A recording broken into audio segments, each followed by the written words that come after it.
दोस्तों good evening. अच्छा, W और एम पैटर्न जो हमने डिस्कस किया था टीचर्स डे के दिन, जो एक ऑप्शन ट्रेडिंग स्ट्रेटजी मैंने आप लोगों से शेयर की थी और जबरदस्त तरीके से काम कर रही है, काफी लोग उससे प्रॉफिट कर रहे हैं। कल भी और आज भी जो है डब्ल्यू और एम जो है बनते ही रहता है निफ्टी बैंक निफ्टी में। और अगर आप ठीक से खेलना जान गए तो आप नोट छापते ही रहेंगे जैसे काफी लोग छाप रहे हैं। तो प्रैक्टिस जरूर करें।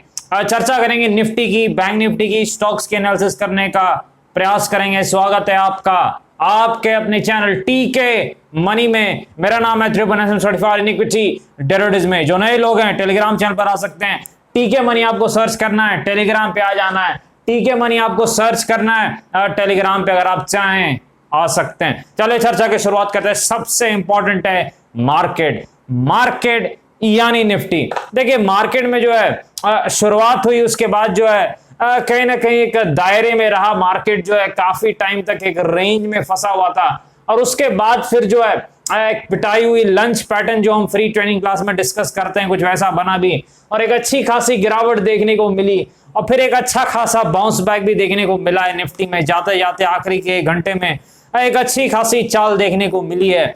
तो भाई आगे निफ्टी में क्या हो सकता है? पहली चीज विक्स कहां पर है? विक्स में गिरावट हुई है, 14.3 के आसपास है मेरे ख्याल से, तो वॉलेटिलिटी कम हुई है। दूसरी चीज क्या है? ऑप्शन चेन डेटा क्या, 17,300 के आसपास पुटराइटर हैं यानी तेजी वाले हैं, और जो मंदी वाले हैं वो 17,500 के आसपास हैं, कॉल राइटर इस वक्त हैं। अब एक ही दिन बाकी है एक्सपायरी में, तो कुछ ज्यादा अब जो है ये मायने रखता नहीं है दोस्तों, क्योंकि नेक्स्ट वीक आपको पता ही है कहीं ना कहीं जो है वो अगली एक्सपायरी का हम देखेंगे डेटा जो है, तो ये चीज आपको याद रखनी है। तो अब लेवल्स क्या हो सकते हैं निफ्टी में? कल हमने देखिए एक चीज डिस्कस की थी कि 17,400 अगर वो नहीं निकलता है, 17,420 का एक रेजिस्टेंस, तो एक गिरावट हो सकती है, एक पिटाई हो सकती है। और कुछ ऐसा ही हुआ, वो लेवल निकला नहीं और एक जबरदस्त पिटाई देखने को मिली मार्केट में। और फिर जो है एक अच्छी खासी जो है तेजी भी देखने को मिली, निचले स्तर से जो है एक अच्छा खासा बाउंस बैक देखने को मिला है। देखिए अब जो है इंपॉर्टेंट लेवल्स क्या है मार्केट में। देखिए एक बहुत सिंपल सा लेवल, काफी ज्यादा सिंपल दिख रहा है, 17,375 के आसपास, 17,375। अगर ये क्लियर होता है तो मेरे ख्याल से आपको 50 पॉइंट्स की तेजी तो बड़े आराम से देखने को मिल सकती है। क्यों? क्योंकि निफ्टी में अगला रेजिस्टेंस जो है वो 17,000 मेरे ख्याल से 430 के आसपास है।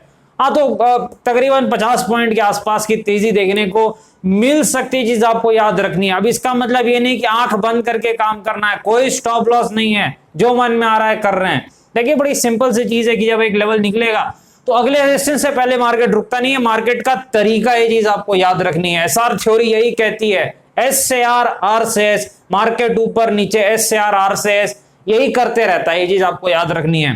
तो यहां पर जो है ये लेवल है इंपॉर्टेंट। देखिए ये एक रेजिस्टेंस, अगर ये क्लियर हो जाए तब तो फिर आपको ये 17,500, क्योंकि ये जो एक मानसिक लेवल भी है, राइटर्स भी हैं, और कहीं ना कहीं जो है 17,500 एक रेजिस्टेंस है मार्केट में। ये चीज आपको याद रखनी है। तो तेजी के लिए क्या चाहिए? इस लेवल के ऊपर 17,375 के ऊपर जो है एक बार निकलता है मार्केट, ये जो 17,375 के ऊपर है, मेरे ख्याल से 50 पॉइंट की जो चाल तो काफी साफ सुथरी हो सकती है। उसके बाद क्या है वो चार्ट पर डिपेंड करता है, लेकिन अगर अगला रेजिस्टेंस निकलता है तो 500 के भी स्तर आपको देखने को मिल सकते हैं। सपोर्ट कहां पर है मार्केट में? देखिए सपोर्ट जो है वही है जो हम 2-3 दिन से डिस्कस करें, 17,300 के आसपास लगभग वही फिर से सपोर्ट है मार्केट में। चीज आपको याद रखनी है 17,300 के आसपास जो है मार्केट का सपोर्ट बना हुआ है। ये चीज आपको याद रखनी है 17,300। लेकिन मान लीजिए किसी कारण से कुछ पैनिक हो जाए, मान लीजिए डाउ जोन्स में गिरावट हो जाए या कुछ भी हो जाए, तब मेरे ख्याल से फिर जो है ये सपोर्ट काम नहीं करेगा। तब आपको जो है इस सपोर्ट के पास जाना पड़ेगा, जो कि है 17,200 के आसपास, 17,200 के आसपास। ये चीज आपको याद रखनी है। अदरवाइज सपोर्ट वही है जो हम 2 दिन से डिस्कस कर रहे हैं, 17,300 के आसपास अराउंड जो है वही सपोर्ट है। ये चीज आपको याद रखनी है। बैंक निफ्टी के पास चलते हैं भाई।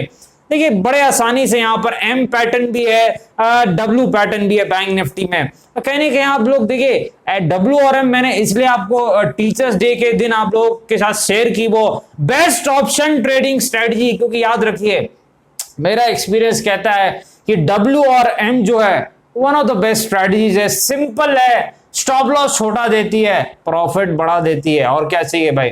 तो प्रैक्टिस कीजिए डब्ल्यू और एम को, काफी ज्यादा आपको फायदा ऑप्शन ट्रेडिंग और इंट्राडे ट्रेडिंग में मिलेगा, ये चीज आपको याद रखनी है। अब कहां पर सपोर्ट रेजिस्टेंस है बैंक निफ्टी के एक बार हम चेक कर लेते हैं। देखिए बैंक निफ्टी में जो सपोर्ट है वो लगभग इस वक्त दिख रहा है 36,000 जो है 450 के आसपास है, 36,450 के आसपास ही जो है ये सपोर्ट है बैंक निफ्टी का, ये चीज आपको याद रखनी है 36,450 के आसपास। बैंक निफ्टी ने आज अच्छा प्रदर्शन किया, जबरदस्त तेजी दिखाई है, ये हर वक्त हरे में रहा था निफ्टी के मुकाबले जो है, तो अच्छी खासी तेजी है 36,450 500 ये जो एक सपोर्ट का काम करेगा बैंक निफ्टी के लिए। रेजिस्टेंस कहां पर है बैंक निफ्टी का एक बार चेक कर लेते हैं, कहां पर रेजिस्टेंस है बैंक निफ्टी का अगला 37,150 के आसपास, 37,100 37,150 के आसपास बैंक निफ्टी का अगला रेजिस्टेंस है, ये चीज आपको याद रखनी है। आगे बढ़ते हैं भाई, आलोक इंडस्ट्रीज के पास चलते हैं। देखिए जबरदस्त तेजी आलोक में आई है, 20 के आसपास इसका एक सपोर्ट था 20 रुपए के आसपास, और सपोर्ट को इसने बचाया, और फिर आपको पता है जब एस बचता है तो आर आता है, आर बचता है तो फिर एस आता है, यही है। तो यहां से एक जबरदस्त बाउंस बैक देखने को मिला है, तो 26 के आसपास 26-28 26-28 इसका अगला रेजिस्टेंस है, उसके तरफ ये बढ़ चला, 1-2 रुपए और चाल अभी बाकी है, कहीं ना कहीं वहां तक ये जा सकता है, उसको क्लियर करेगा तब जो अगला रेजिस्टेंस हम देखेंगे जो कि 31 से 32 के आसपास है, ये चीज आपको याद रखनी है। जबरदस्त तेजी आज देखने को मिली है, इसमें एक अच्छी खासी चाल देखने को मिली है आलोक इंडस्ट्रीज में, ये चीज आपको याद रखनी है। आईटीसी के पास चलते हैं।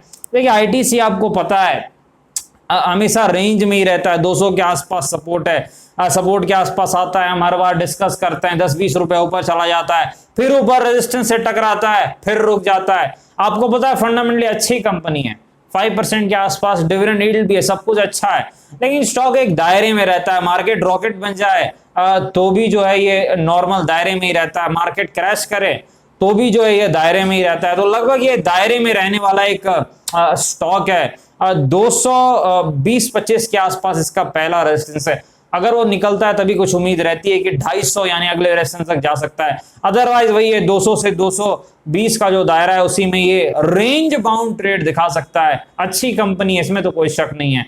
आगे बढ़ते हैं, नेस्ले इंडिया के पास चलते हैं। देखिए एक और फंडामेंटली बहुत ही स्ट्रॉन्ग स्टॉक है, अच्छी कंपनी, एफएमसीजी क्षेत्र की, ज्यादा रिस्क भी नहीं रहता है इसमें, लेकिन बहुत ज्यादा भागा हुआ है भाई, 20,000 चला गया। अब एक प्रॉफिट बुकिंग जरूर आई है इसमें, आपको याद होगा 16,200 के आसपास जब ये आया था, टेलीग्राम पर भी मैंने डिस्कस किया था कि अच्छी कंपनी एक अच्छे लेवल पर है, और जबरदस्त तेजी दिखाई है। अभी स्मॉल कैप मिड कैप तो है नहीं भाई कि ये बहुत 10-20% भाग गई, अपने हिसाब से इसने अच्छी चाल दिखाई है, क्योंकि ये कम रिस्क वाले स्टॉक होते हैं, लेकिन अब ये बहुत ज्यादा भाग चुका है दोस्तों, तो मेरे ख्याल से अब थोड़ी गिरावट मिले तभी ठीक रहेगा, अदरवाइज ठीक नहीं है। तो 18,500 के आसपास इसका एक सपोर्ट है, 18,500 के आसपास नेस्ले इंडिया का एक सपोर्ट है, ये चीज आपको याद रखनी है।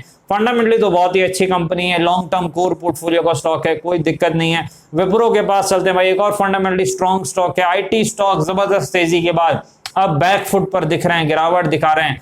कहां पर सपोर्ट है? 620 के आसपास एक सपोर्ट है विप्रो का, ये चीज आपको याद रखनी है। 700 के आसपास क्योंकि मानसिक लेवल है तो एक रेजिस्टेंस है विप्रो का, ये चीज आपको याद रखनी है। अच्छी कंपनी है, आईटी स्टॉक्स में आपको पता है बहुत सी चीजें मिलती है, बायबैक आ जाता है बीच में, डिविडेंड भी ठीक ठाक है, काफी अच्छी चीजें, लेकिन यहाँ पर काफी ज्यादा चाल के बाद एक प्रॉफिट बुकिंग जरूरी थी और वो आ भी रही है, तो अच्छी बात है। आगे बढ़ते हैं, वेदांता के पास चलते हैं। कहीं ना कहीं वेदांता में आज गिरावट देखने को मिली, एक नीचे की तरफ की जो चाल है वो वेदांता में देखने को मिली है, ये चीज आपको याद रखनी है। देखिए फंडामेंटली कहीं ना कहीं जो है ये स्टॉक में भी काफी ज्यादा न्यूज फ्लो आते रहते हैं, तो उस पर जरूर आप ध्यान दें, क्योंकि उससे इसके प्राइस पर इफेक्ट पड़ता है, ये चीज आपको याद रखनी है। सपोर्ट कहां पर है? 265 के आसपास सपोर्ट है, ये चीज आपको याद रखनी है। रेजिस्टेंस 335 यानी 335 के आसपास है, ये भी चीज आपको ध्यान में रखनी है। डिस्क्लेमर आपको पता है, वीडियो एजुकेशनल इन्फॉर्मेशन पर्पस के लिए अपना फाइनेंशियल एडवाइस बातचीत करें, फिर बाजार में काफी जोखिम है, थोड़ा ध्यान से काम करें। धन्यवाद।